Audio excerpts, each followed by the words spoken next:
Hi, welcome to a video on the 2025 KZN Trial Paper 2, and we're going to focus on geometry, question 10.2. Reading the question, it says, in the diagram, EBF is a tangent. There's our EBF is a tangent to the larger circle BCD at point B. CDE and ABC are straight lines with E and A on the smaller circle.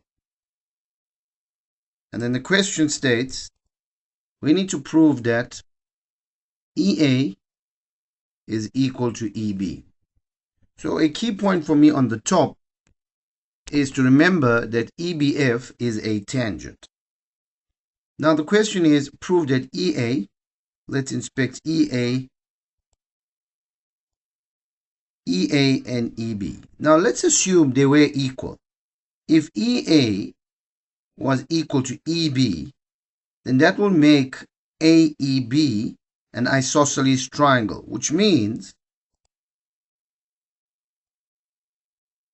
that if they are equal, then angle A would be equal to angle B1. But now remember that we need to prove this. So if we can prove that angle A is equal to B1, then we can conclude that EA is equal to EB. So remember that angle A is not equal to B1, we want to prove it. So we'll start off by calling angle AX. Now I'm going to write that down.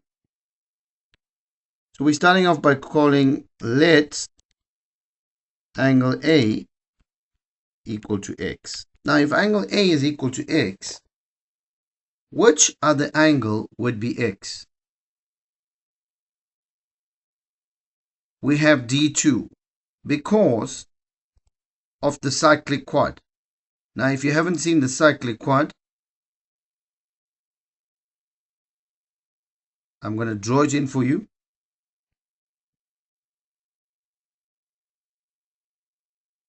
Four points touching a circle makes it a cyclic quad, and therefore D2 is the exterior angle of that circle. So we're going to write that down. And now we have that angle D2 is equal to X. And our reason there is exterior angle of a cyclic quad.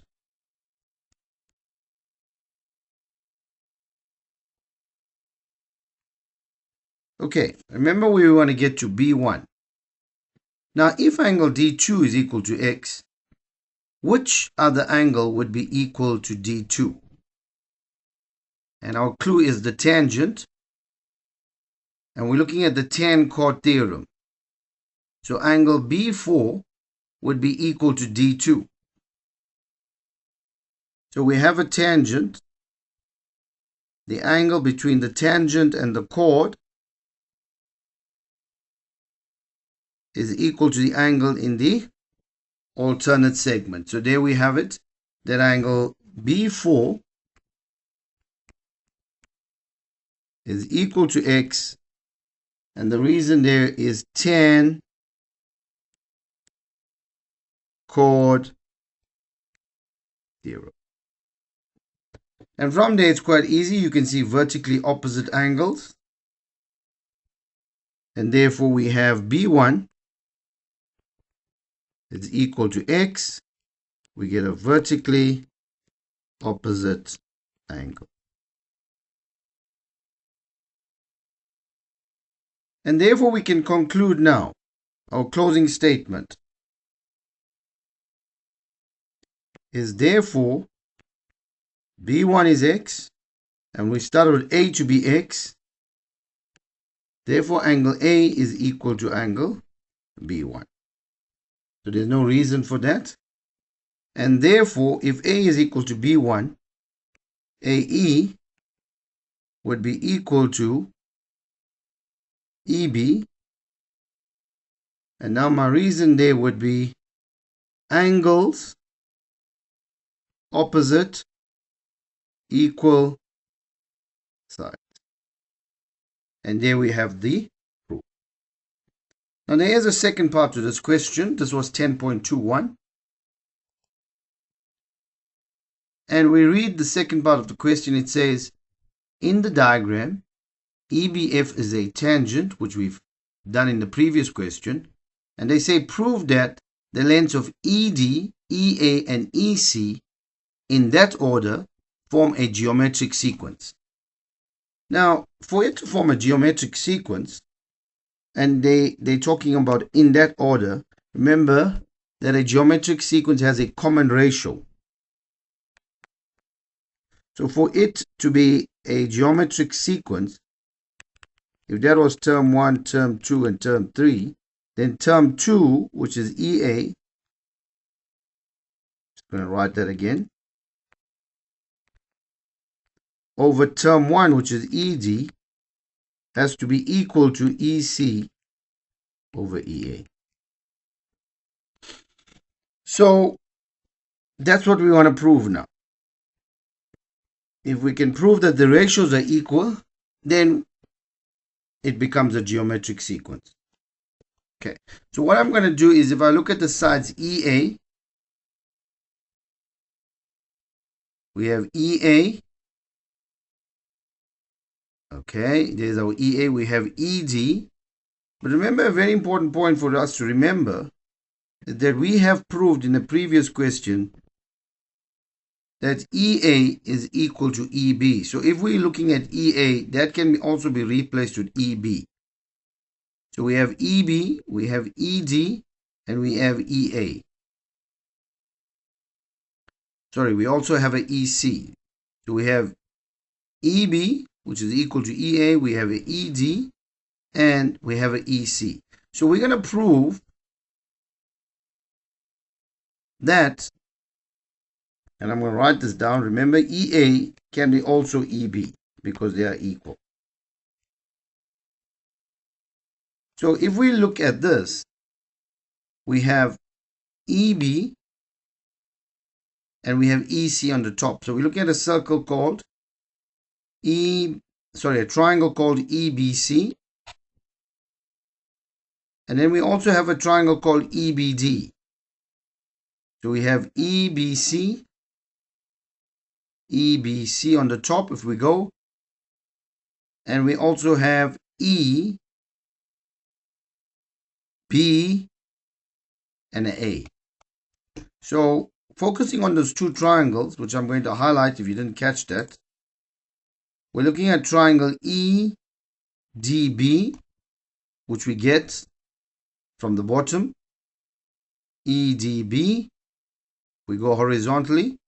And then we have the big triangle, which is called EBC, which we get from the top, EBC. Now we're going to prove those two triangles similar. So let's start.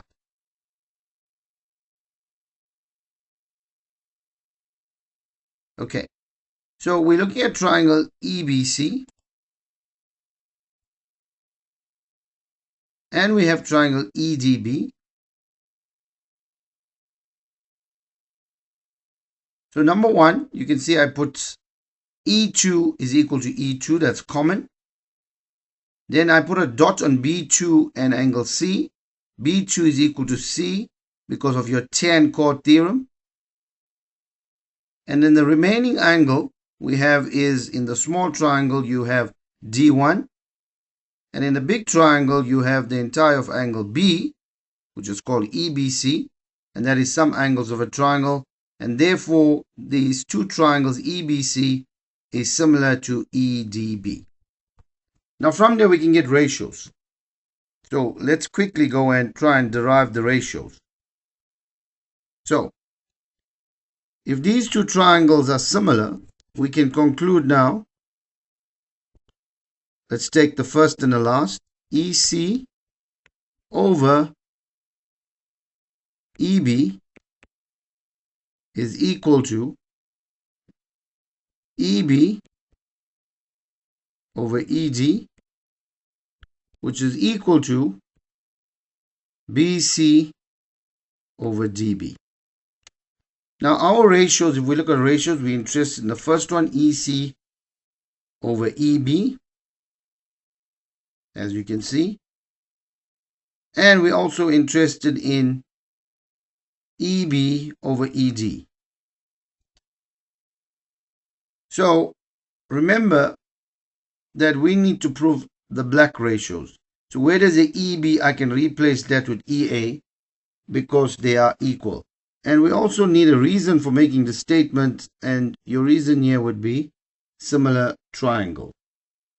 All right. Remember, when you write your ratios, the reason would be similar triangles, which we proved above. So we're now going to replace the EBs with EAs because we have proved in the previous question that they are equal. So we're going to have EC over, instead of writing EB, I'm going to write EA, and I've got EA over ED. And your reason is EA was equal to EB, which we proved in the previous question. Now we're getting close to what we want. So we want EA over ED. And we want EC over EA. Okay, we can just swap the order. That means EA over ED is equal to EC over EA. And there we have it. The ratios are equal. Therefore, we're going to copy from the question. Therefore, ED, EA, EC form a geometric